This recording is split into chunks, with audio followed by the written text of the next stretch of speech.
Dėl to, kad kiauras stogas buvo, supelėjo gipsas, o nulupus gipsą pasimatė ir plevelė.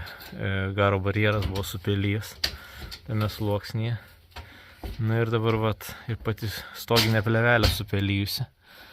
Tai jau čia viskas ir matau ir medieną.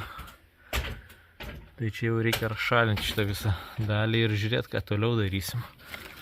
Ar nebus ten pati mediena supelyjus kartais dar. Nu ką, padiskutuojam.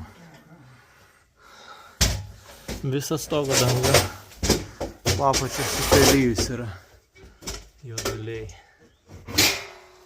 Tai realiai čia visur plevelė lupi ir jinai supelyjus. Tai aišku, čia kai toks medis, tai